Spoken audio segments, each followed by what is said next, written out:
Warning, Gory Story Time is a horror movie review show with a 13-year-old host. So, if you are not amused by the idea of a child describing R-rated graphic scenes of violence and death, or do not want movies from the 70s, 80s, and 90s spoiled, this may not be the show for you. Parental guidance is suggested. Yeah, so guide your parents out of the room so we can have some fun.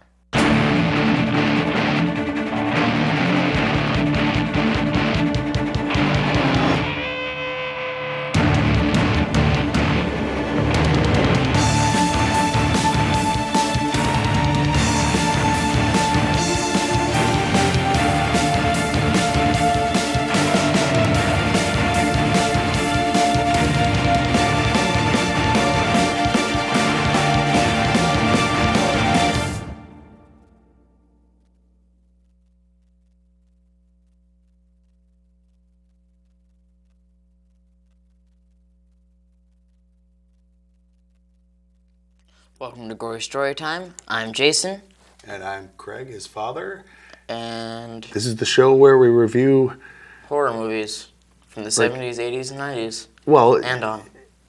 Where I have my child who started this when you were 13 and you're 14 now, but not for much longer, come February. So, yeah. Been doing it for a little while. Well, it's already past Halloween, so Merry Christmas. Happy Thanksgiving, Kwanzaa, all that good stuff. Yes. Anyway. Okay. Well. What movie are we going to review today? Today, we are going to review Poltergeist. And before we get too far into it, why don't we watch the trailer and then we'll get talking about some behind the scenes. So let's do that. The house looks just like the one next to it. And the one next to that. And the one next to that. A young couple live in it. Give Ken a kiss. You are so obnoxious. With their 3 children.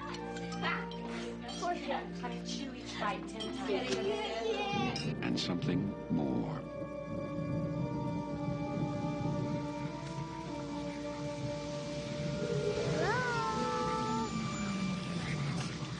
They're here. Sweetie, remember last night? Do you remember when you woke up and you said they were here? Uh-huh. Well, who did you mean? Who's here? TV people. Something's funny going on here next door. Something, We were wondering if maybe you had experienced any disturbances lately. What kind of disturbances? I don't know what hovers over this house. I've never sensed anything like it.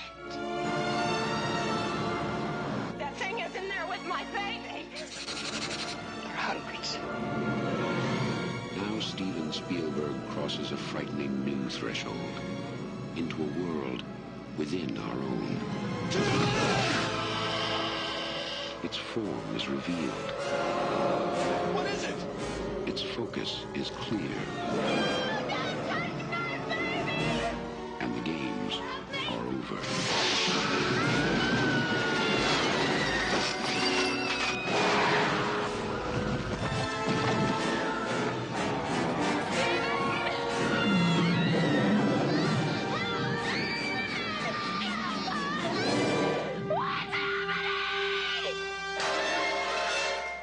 Poltergeist. It knows what scares you.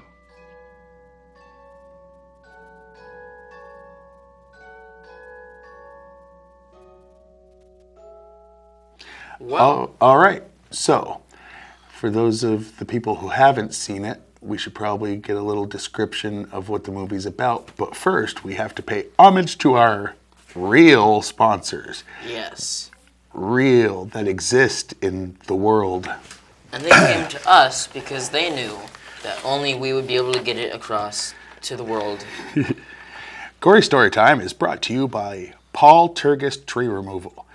Do you have a big scary tree in your yard that needs taken care of? Call Poltergeist today. He's got the tools to take down your trees before your trees take you down. And by therapist C.A. Freeling, who specializes in clients with Coulrophobia. also known as fear of clowns. So lock that clown in your closet and make an appointment with therapist C.A. Freeling. Anyway, enough of the stupid running gag we've got going. Running gag? I mean reality. Yes, reality. Poltergeist is a real person. It wasn't made to sound like the name Poltergeist at all. No. That wasn't written by me as a clever sound-alike name. Nope. It was an actual thing in the real world. But let's give them a little basic description of the movie. Well, family moves into a house. They get haunted. Well, happy things start happening with the haunting first. Yeah, like the chair moves across the... Yeah, and it seems kind of cool. They're like, okay, if we put the chair here, they're just going to push it over there for us. But then things go badly. They're here. And, we'll ruin that later. But basically, it's a house haunting. And I blame this movie for, all those reality shows with ghost hunters and stuff like that, and they bring in their equipment. I blame this movie. Because I think this was probably the first movie that really showed the voice recording stuff and the... Yeah, but this actually had something to do with ghosts. Those are like, did you hear that? No. Nope. Yeah, well, instead of degrading shows like Ghost Hunters, which are great cinema, let's give people some behind-the-scene facts about Poltergeist. For those who have seen it, this will give you some interesting info. For those who haven't, maybe it'll make ruin you want something for you. Well, no, maybe it'll make you want to see it. Yeah. I shall go first because I am the oldest, and that makes me the smartest. Sure. Anyway, both of the terrors that plague Robbie came from Steven Spielberg's own childhood. He had fears, clowns, and a tree that was outside his window. Both of those things scared the crap out of him as a kid, so he worked them both into the script in a very important way, I would say. Yes. Because both of those things were pretty... I think it's funny that our real sponsors had to base themselves off that. Sure. Yes. Drew Barrymore. Sorry. I'm waiting for you. Go ahead. Drew Barrymore.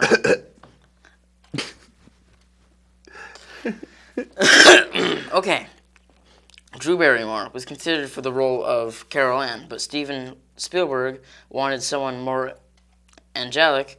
Her audition for the role did, however, get her the part as Gertie in E.T.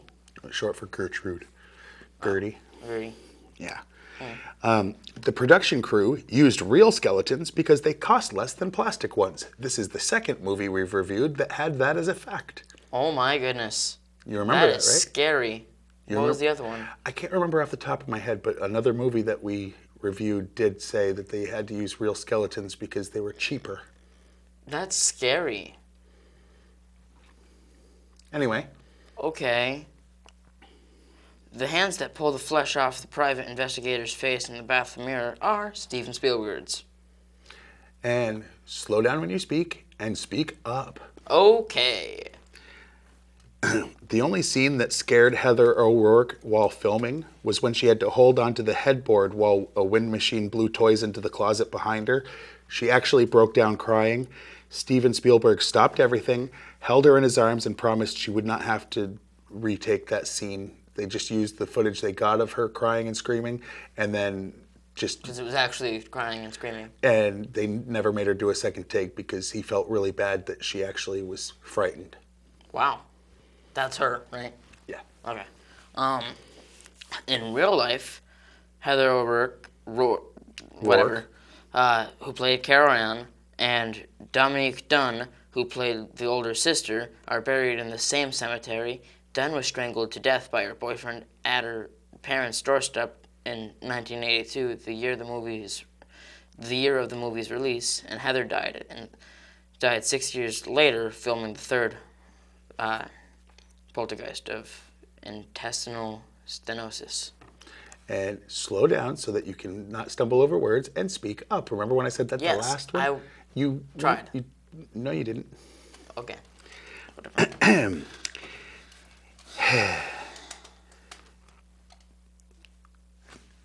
Balls. Busted.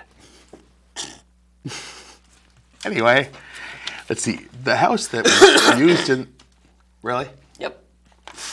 The house that was used in the movie is in Simi Valley, California, where it still stands today. It didn't actually, swallow it in on itself. No. And the same family lives in it as when the film was shot.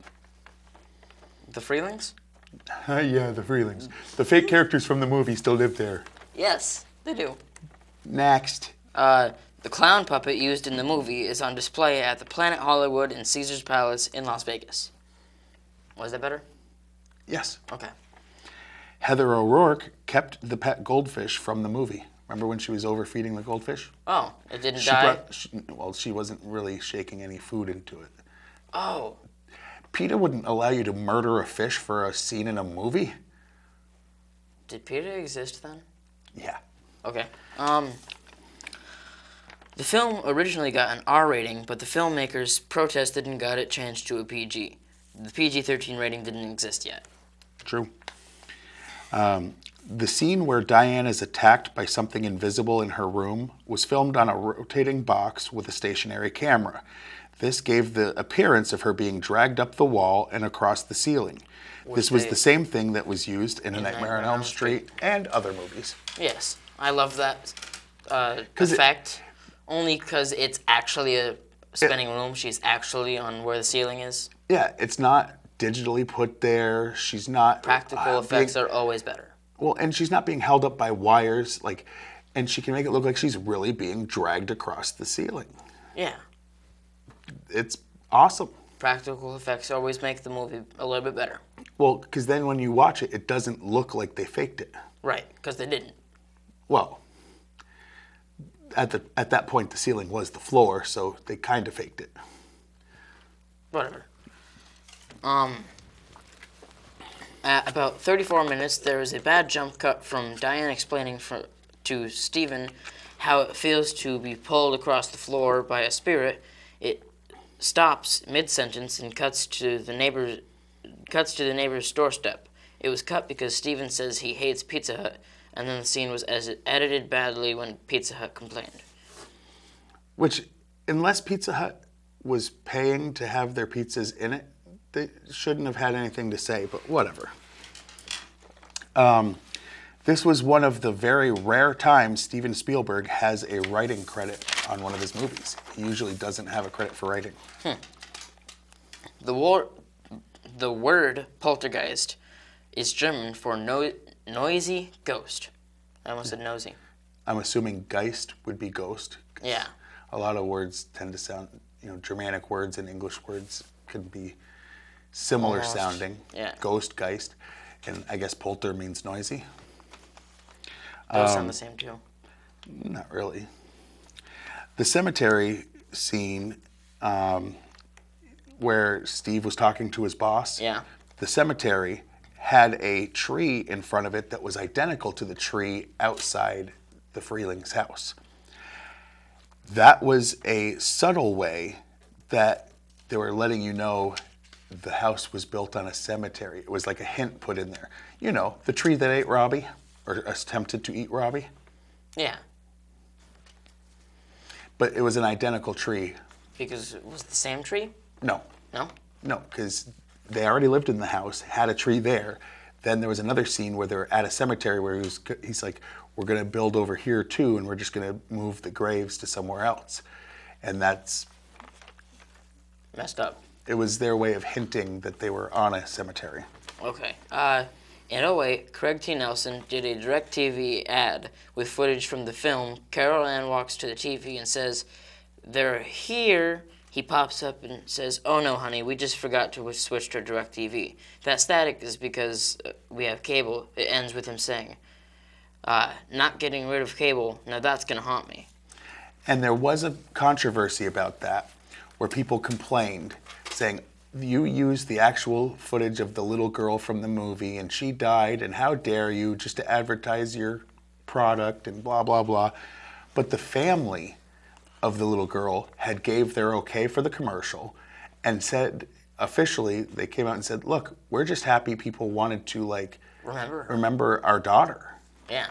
So, the famous line Carol Ann says, you know, they're here, was voted number 69 out of 100 of the most famous movie quotes of all time by the American Film Institute. 69.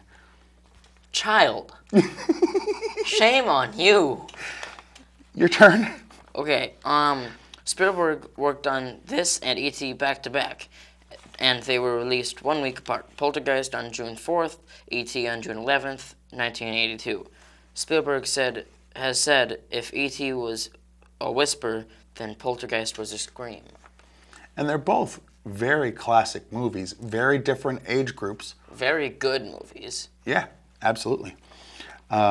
Most people believe there is a curse on this movie, probably from using the real skeletons. Like, that's what they assume it caused it. But several actors died young or tragically.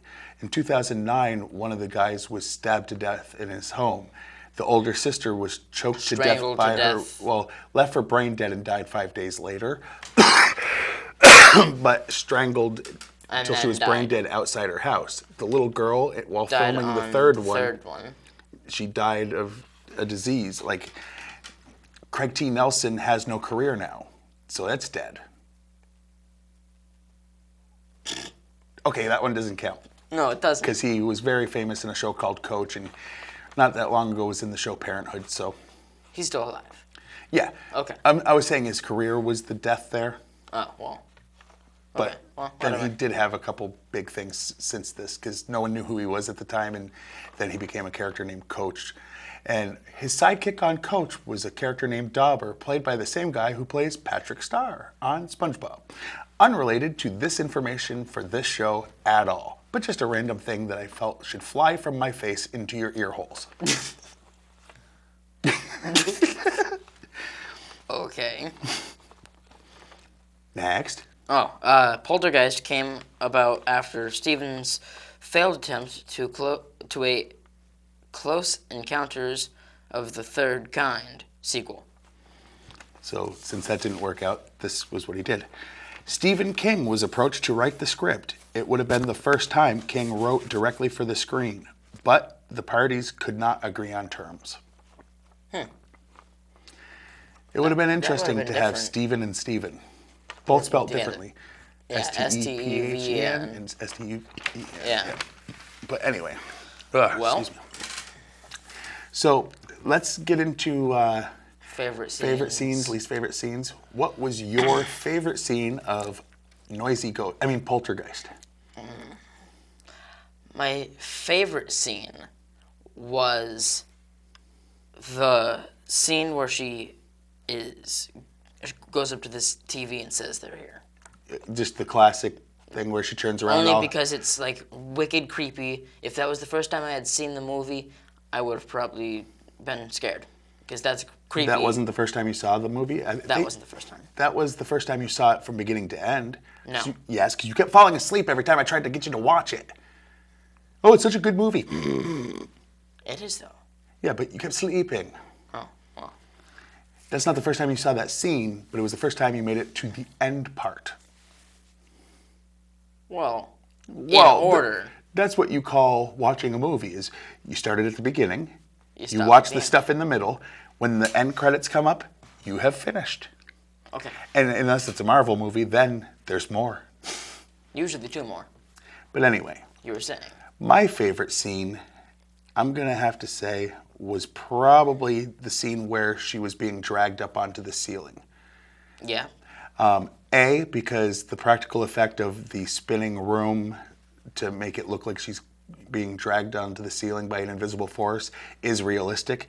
And B, I've mentioned this before, but something is so sexy about a woman in her underwear wearing a man's football jersey.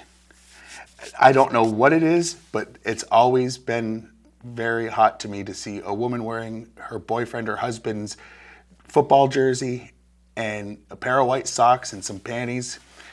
The fact she was being dragged around by something trying to kill her, notwithstanding. Okay. Eh.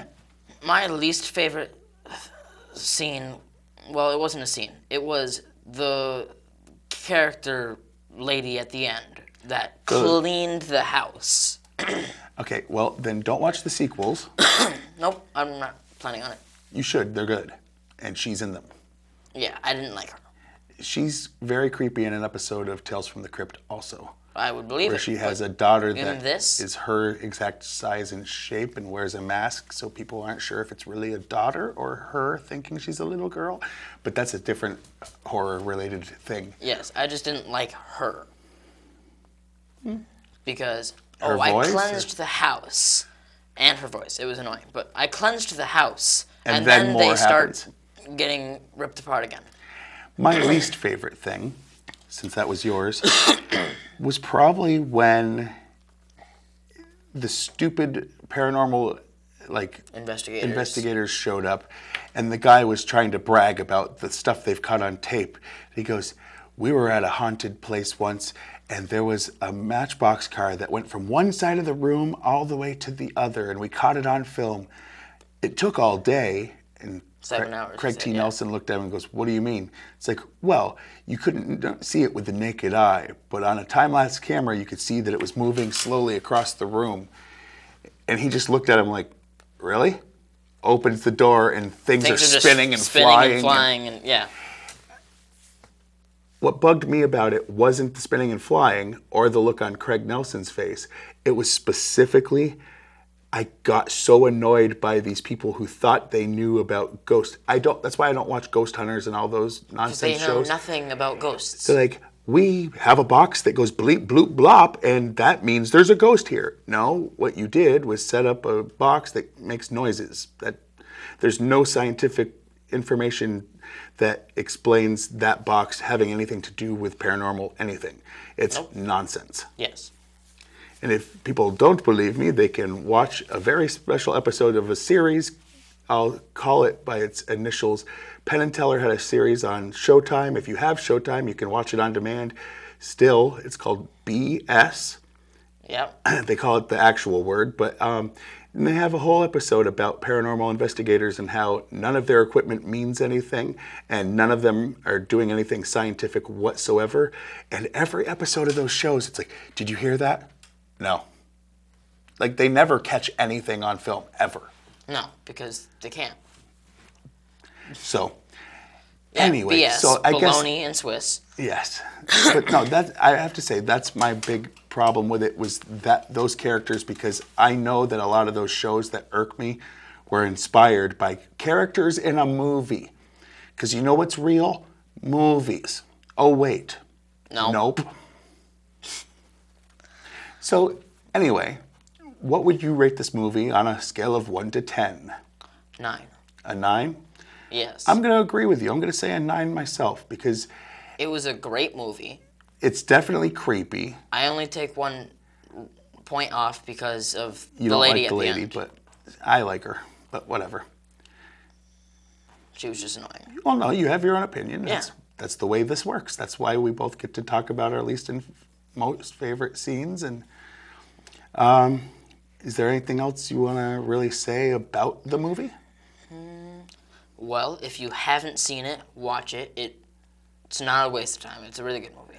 I mean, a lot of the stuff holds up. There's some special effects where it's like, the tree looks kind of hokey, whatever. But hey, It was the It was 80s. What do you 1982. do with a tree trying to swallow your son? Yeah. Like, they did the That's best the best they they could can with do. what they could. And it's Spielberg, so, and Industrial Light and Magic, owned by George Lucas at the time. Now it's part of Disney or whatever Yeah. when they bought Lucasfilms. But the fact of the matter is, that was the cutting edge of technology when it came to special effects at the time. So so give them credit then for it was really amazing. Yeah. Now it's still a really It's still good not movie. bad. No.